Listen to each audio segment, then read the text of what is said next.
of rational men, I realize the pursuit of peace is not as dramatic as the pursuit of war, and frequently the words of the pursuers fall on deaf ears. But we have no more urgent task.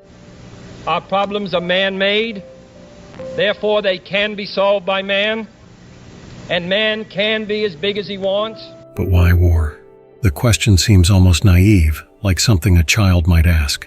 It's fundamental, yet frustratingly, there is no clear answer.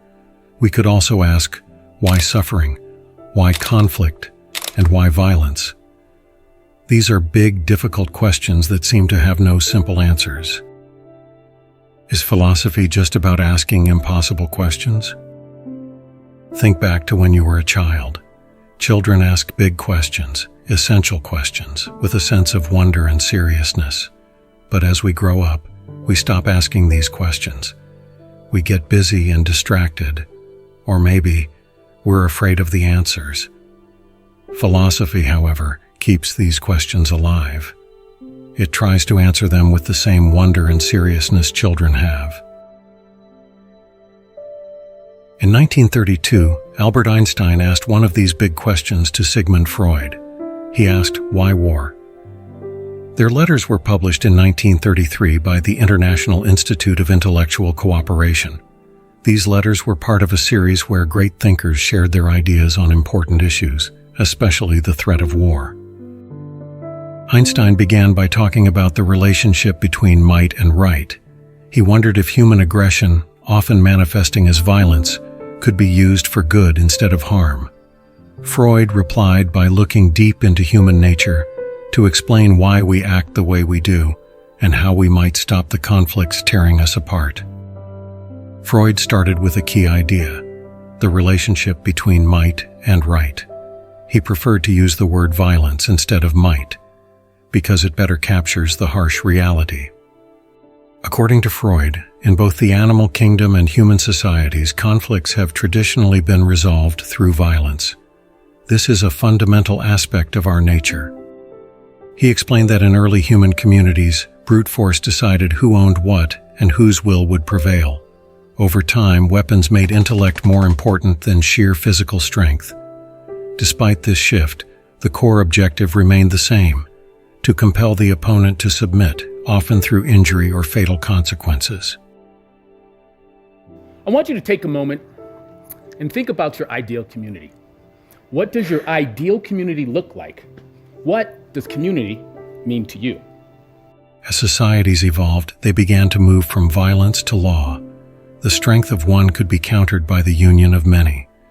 This led to the establishment of rules and laws, which are essentially the community's way of organizing and controlling violence. However, for laws to be effective, the community must be united and stable, sharing a sense of solidarity and common interest. Freud noted that inequalities in power, such as those between men and women or victors and the vanquished, often led to laws favoring the powerful. This creates tension and drives legal evolution, as the ruled class strives to extend their rights. Significant changes in power dynamics within a community can lead to adjustments in the law. When resisted by the ruling class, it often results in conflict, followed by new regimes of law addressing past grievances. He highlighted the need for a supreme international authority to ensure lasting peace. He pointed out that the League of Nations lacked the force to implement its decisions, undermining its effectiveness. Freud agreed with Einstein that it's easy to stir up war fever due to the human instinct for aggression. He proposed that human instincts are divided into those that preserve and unify and those that destroy. These instincts, life and aggression, are often intertwined, complicating human behavior. Freud suggested that promoting strong emotional ties between individuals could counteract the propensity for violence. Love and community bonds, he believed, are powerful tools against our destructive impulses. In the end, Freud admitted that human aggression might never fully disappear, but he argued that we could channel it more positively. By advancing our culture and intellect, fostering love and community, and creating fair and strong laws, we can work towards a more peaceful and just society. We all want to help one another. Human beings are like that. We want to live by each other's happiness, not by each other's misery. We don't want to hate and despise one another. In this world, there's room for everyone, and the good earth is rich and can provide for everyone. The way of life can be free and beautiful. Freud's thoughts on human aggression and the search for peace aren't just old ideas. They can really help us improve our lives today.